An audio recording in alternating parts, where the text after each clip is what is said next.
with another reaction video, and we got another Nick Smith. Now I know I'm going to do an interview. I said that's, interviews coming, but I'm a little pressed for time. I also missed yesterday, so I had so much going on. But we back with this another Nick Smith video that came out about a couple of days ago, I think. It's why you never trash talk to Larry Bird. It will backfire on you. It will definitely backfire. But anyway, man, appreciate all the love and support. Let's get straight into the video. No more talking. But interview definitely is after this. Especially, I couldn't do it yet because the interview is like 30 minutes long. So I really didn't have the time. I'm making time right now because I still have other things I'm working on and things that I'm doing. So just bear with me. I mean, y'all understand. But yeah, we definitely got these uploads coming, and I definitely will be back on my streak very soon. I just got a lot of things I got to sort out, a lot of things I got to do. So I just want to keep y'all updated just in case some people could be wondering, like, oh, but a lot of people say, take my time. I was going to be here. I understand that, but it's my job to always bring y'all content too. So that's another thing. But yeah, let's get straight into it, man. No more talking. Let's just get straight into it. Welcome to the day that Larry Bird and the Boston Celtics found themselves entangled in a heated exchange of trash talk with the Atlanta Hawks. Little did the Hawks know that this fiery exchange would become the catalyst for an unforgettable performance by Larry Bird, and this video brings you that performance. This story is not very well known, so the available footage from this Hawks game is limited, but we did include the footage that has been found in this video. But to maintain the flow and immerse you, our audience, in the moment, we've incorporated some clips from other Atlanta Hawks games for transparency, with NBA players that were involved on this day that talk about what happened and this insane story. To truly appreciate Larry Bird's iconic display, it's essential to dive into the backstory, which provides critical context. But I must note that if you want to skip forward, feel free, you just will be missing some important context. Full credit to all the footage and videos are on display on the screen right now, so don't forget to check them out, and they are also linked in the description box down below. If you enjoyed this video and desire more content just like this one, please support us by giving us a thumbs up. Let's aim for 3,000 likes for the next video, and feel free to hit that subscribe button if you want more Larry Bird videos just like this one. I trust that you'll enjoy this video, and I don't want to keep you guys waiting.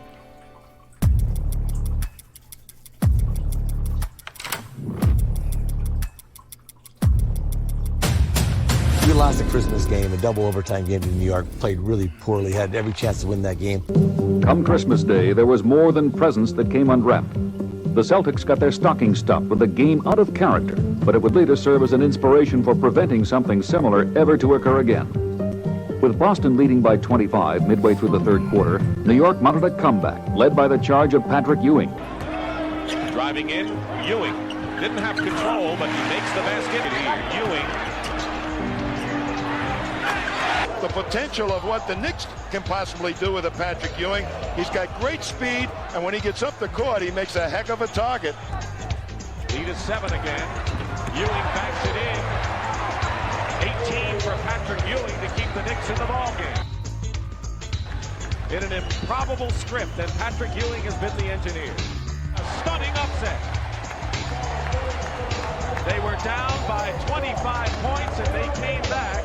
And this is going to be one of the big comebacks we have seen in many a year. And afterward, the team got together. Damn, 25 point and they came back. Wow, that's amazing. Got to give credit when credit is due, man. That's amazing. Down 25 points and come back and win. That's good right there, man. You got to give credit. Everybody got together and said, man, we got to play better than this. I mean, we've been to the finals now 3 straight years. That would have been our 3rd straight year of going to the finals, been the finals 2 straight years. This is our best team we've had together. We always had good teams. 86 was definitely our best team. Yeah. I mean, with Bill Walton coming in as your backup, Scotty Wedman, Jerry 16, we were loaded. It's just a stacked team.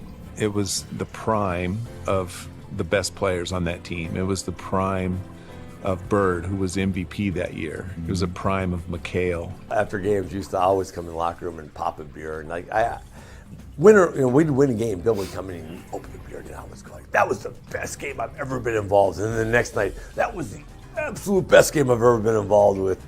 If DJ and Chief were still in their prime, and that team was healthy. We were a different group of guys. We had won a lot, and we expected to win.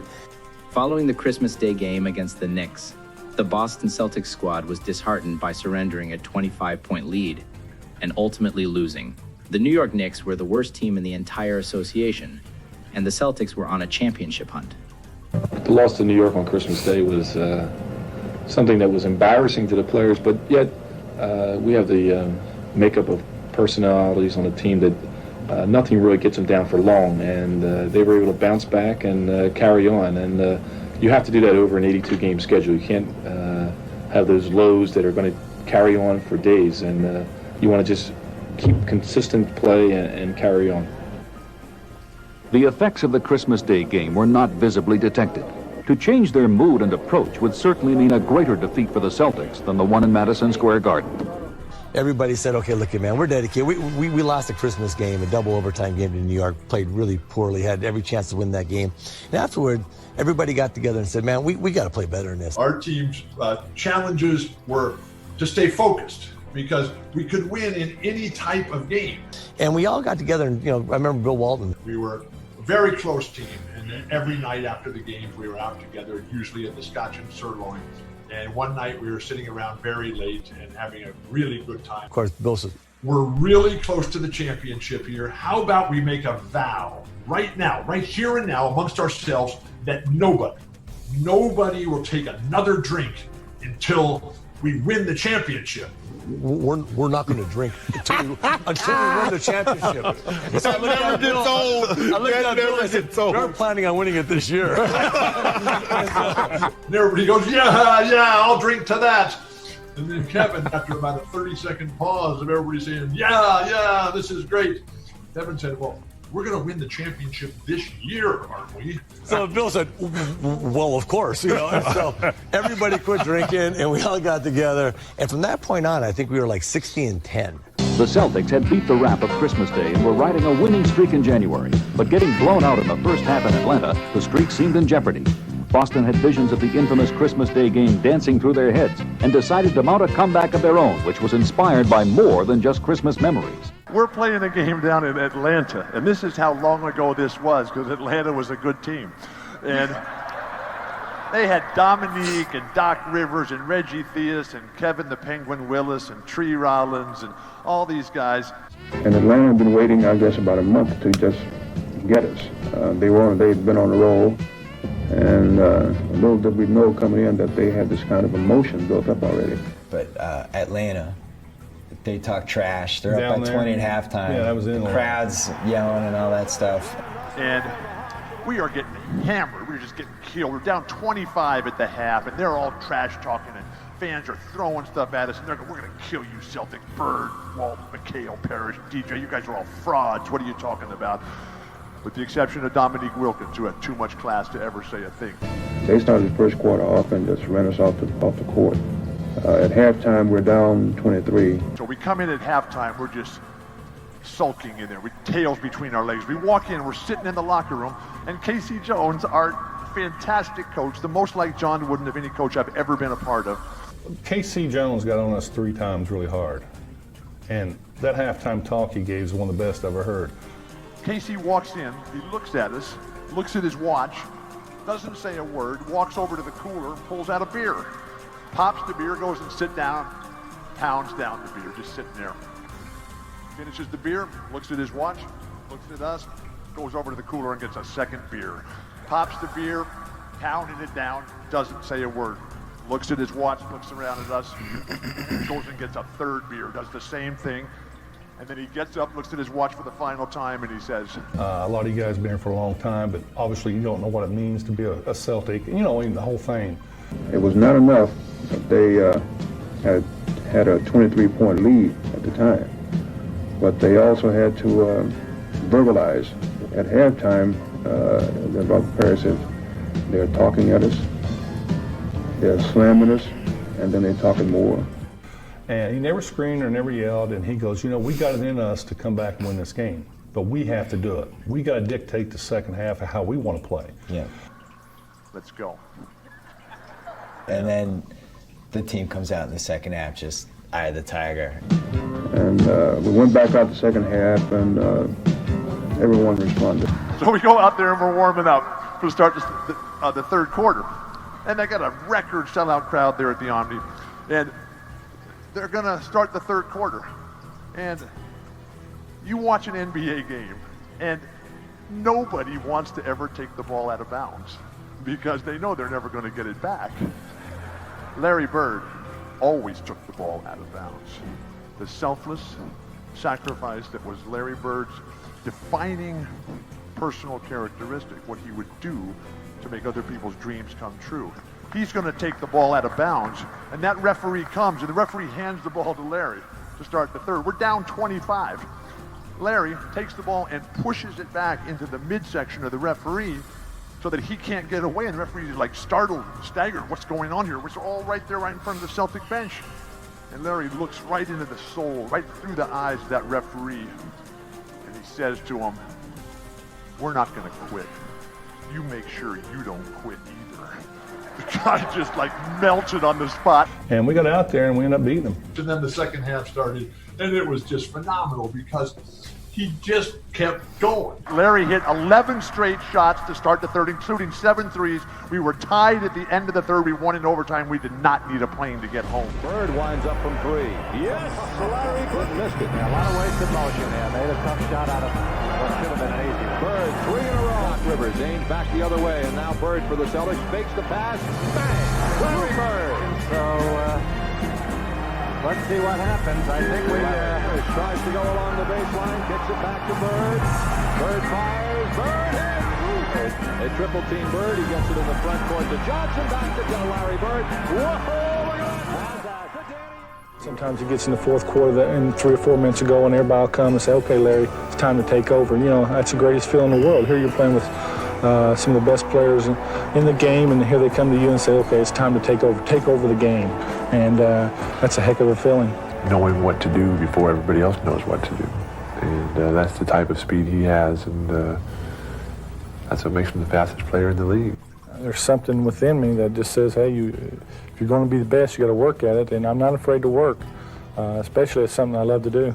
In the second half, the Celtics shot 64% from the floor, and led by Bird's 41 points, Boston nailed down a comeback 125-122 in overtime, sending a message to everyone. That was my favorite regular season win from the '86 team, which was my favorite team. Larry Bird, you're awesome. You know, first I want to clear something. Casey Jones never drank a beer at halftime. That's the biggest bunch of BS I ever heard. Come on. Unless Bill was drinking one with him.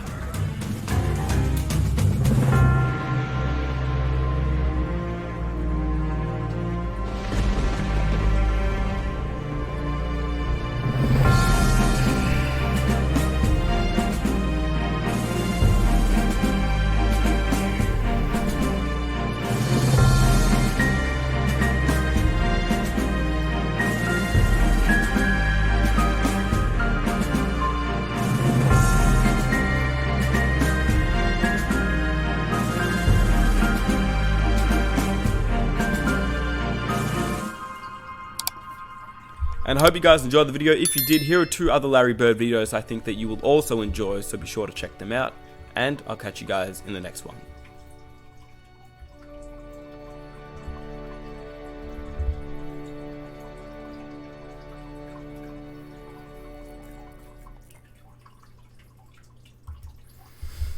Alrighty, that wraps up this video, y'all. That was a good one right there. Shout out to Nick Smith for making these good videos, man. Yeah, but I'm like, yeah, I remember those times of certain videos I've had on my channel before, like, but I like how they break it kind of down into a little bit more detail, you know, because sometimes you'd be wondering, like, okay, what happened, like, you know, you'd be wanting to, like, see more detail into certain things that happened at that time. But yeah, man, that was a good one right there. Larry Bird is a legend. I'm like, he's just, man, I tell you, I'll just be lost for words, man. He don't quit. He love to work, man. He's gonna keep going at it. Like, but yeah, y'all. So I'm gonna wrap it up here. Love y'all so much. Interview is definitely next after this. I just definitely wanted to do this because I love these Nick Smith videos, man. I love these Nick Smith videos. But yeah, we definitely had a Larry Bird interview coming after this. So definitely look out for that. Appreciate all love and support. Subscribe if you're new. Hit that like button. Turn on that bell. And yeah, I'm bringing you all these uploads, man. I'm on to the next video. And like I said, I always appreciate y'all so much, man. Deeply appreciate it. And I'm out of here, man. Got some videos you want me to do? Leave them down in the comments down below, or you can send them to my email at thatphillyboy9@gmail.com. And yeah, that's about it. Let me know what your comments, what you think down below. Let me know what you think of this video. For me, like I told y'all, man, he's just a beast. I think, like, at that times with the Hawks, like, they even came back too, from a 20-point lead. I think they said they was down 20 points, right, and came back and won. So it's just like, that's crazy too, like, But yeah, we're gonna wrap it up here. Love y'all so much. I'm out of here. Peace.